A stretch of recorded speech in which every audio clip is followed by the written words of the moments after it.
Nama, Sumantri Manik NPM, 219310027. Tugas mata kuliah Agronomi Tanaman Perkebunan 2. Pembibitan okulasi tanaman karet klon PB 260. Dosen pengampu, Insinyur Saud Hutagalung, MP. Okulasi merupakan salah satu teknik perbanyakan tanaman secara vegetatif dengan menempel mata tunas dari suatu tanaman kepada tanaman lain yang dapat bergabung, kompatibel, yang bertujuan menggabungkan sifat-sifat yang baik dari setiap komponen sehingga diperoleh pertumbuhan dan produksi yang baik. Klon PB 260 merupakan salah satu klon favorite petani karet. Saat ini sebagian besar permintaan bibit karet adalah yang menggunakan batang atas klon ini. Hanya saja menurut para praktisi benih hal tersebut perlu tidak sepenuhnya baik. Penggunaan satu klon saja untuk sebuah pertanaman sesungguhnya tidak dianjurkan meskipun klon yang digunakan tersebut memiliki superioritas.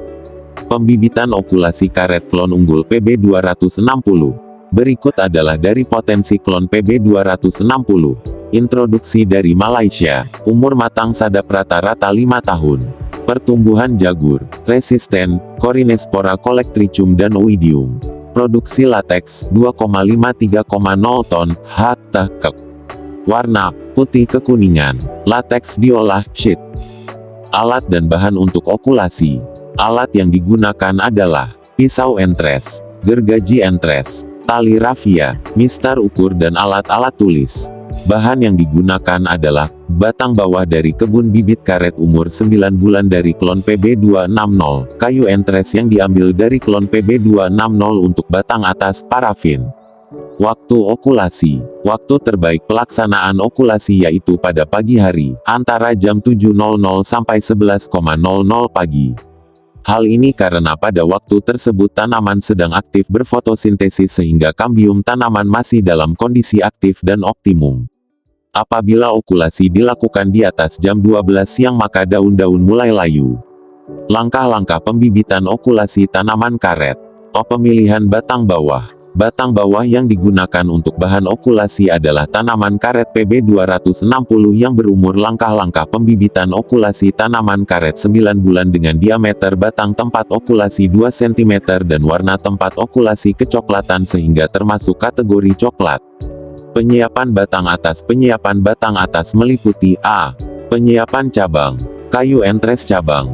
Kayu entres yang digunakan dalam penelitian ini berasal dari klon PB 260.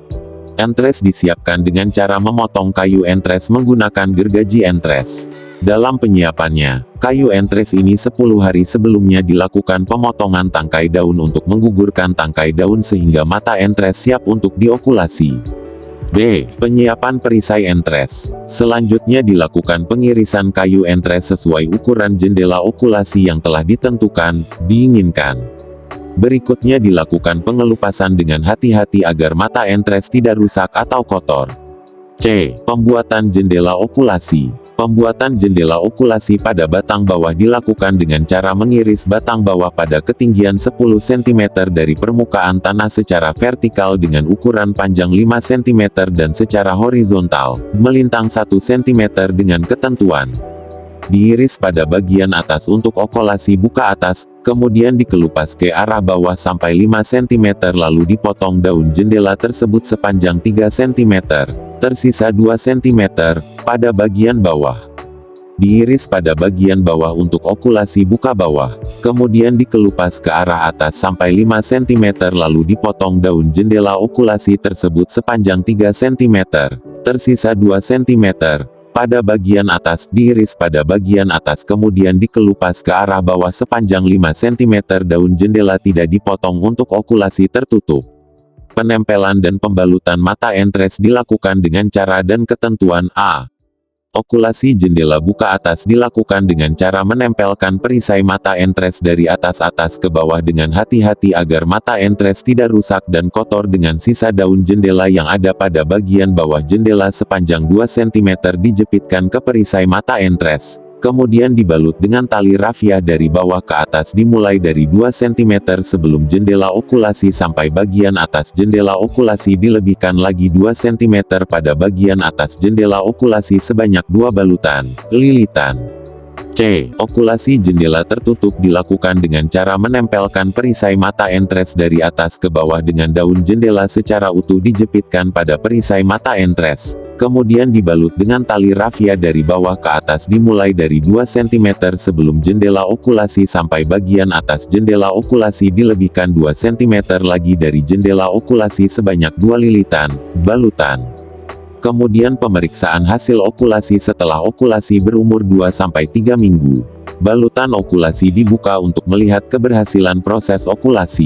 Okulasi berhasil jika mata tunas masih segar dan berwarna hijau. Untuk okulasi yang diperkirakan gagal, tepi perisai dikerik sedikit, jika sudah berwarna kecoklatan maka okulasi dapat dikatakan gagal.